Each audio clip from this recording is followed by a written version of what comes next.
Okay, today we're jumping into a story that, well, it probably feels a little familiar to a lot of us, especially around the holidays. It's a story about party planning, family stress, and this really powerful lesson about teamwork that shows up right when it's needed the most. So, let's get into it. So, picture this.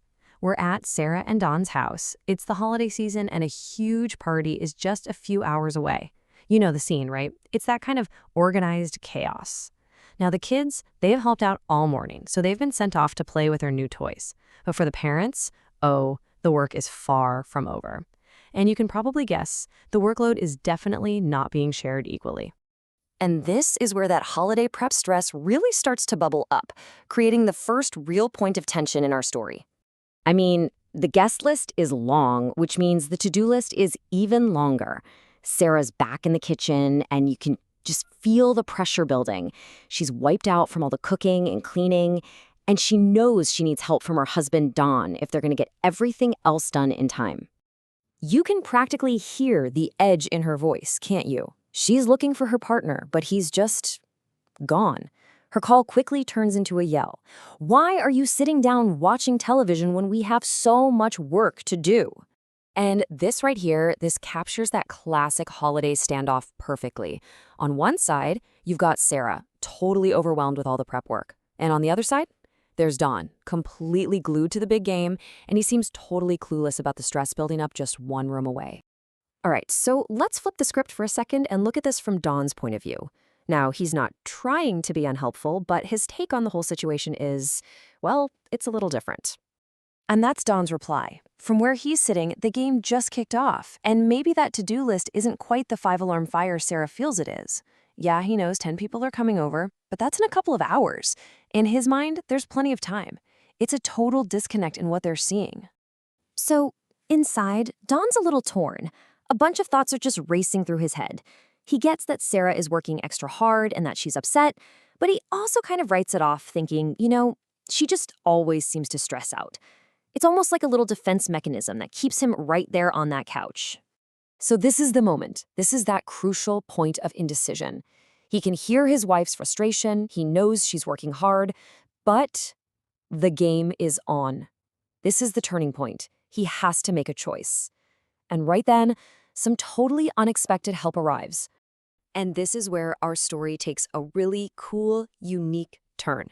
It introduces this guide who's here to help navigate this very, very common family problem.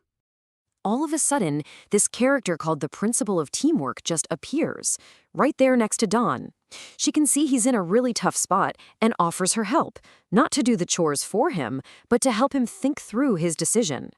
So the principal starts by validating Don's feelings. She says, "Look, I know you've been working hard at your job, and this is one of the few chances you get to relax." But then she pivots, reminding him that the whole family has a job to do today to get ready for everyone who's coming over. She breaks her advice down really simply for Don. First, your family is a team, a big one. Second, teams work together. They don't leave one person to do all the work while another one sits on the sidelines or, in this case, the couch. The right thing to do is to help, because family comes first. And hey, you can always watch another game. And what's really important here is that the principle of teamwork doesn't force him. She's more like a conscience or a guide, just laying out the situation and the right thing to do. But the final decision, that's all on him. She empowers Don to make the choice for himself. So what does Don do? Well, he actually takes the advice to heart, and his choice completely flips the whole vibe in the room. Don gets up, he goes to Sarah, and he gives her a real, sincere apology. He doesn't make any excuses. He just says, "You're right," validating her feelings. He admits he wanted to watch the game, but chooses to put the family's needs first. And in that moment, something just clicks for Don. That's bigger than just helping with chores. He realizes that families are supposed to work together as a team. And his actions weren't just about him and Sarah. They were about the example he was setting for his own kids. Sarah's response is so simple, but it's so powerful. There's no lingering argument, no "I told you so."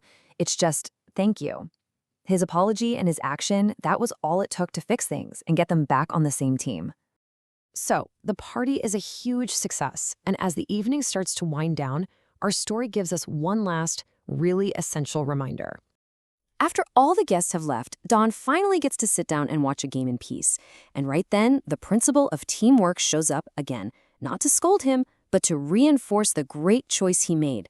She tells him, "Dawn, you can rest well tonight, because you did the right thing today."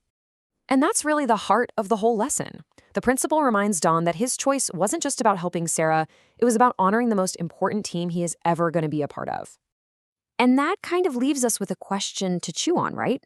Whether it's at home or at work or with your friends, every group is a kind of team. So when you look at your own life, it's worth asking, where is the work maybe a little unbalanced? And who might need a teammate to get off the bench and lend a hand?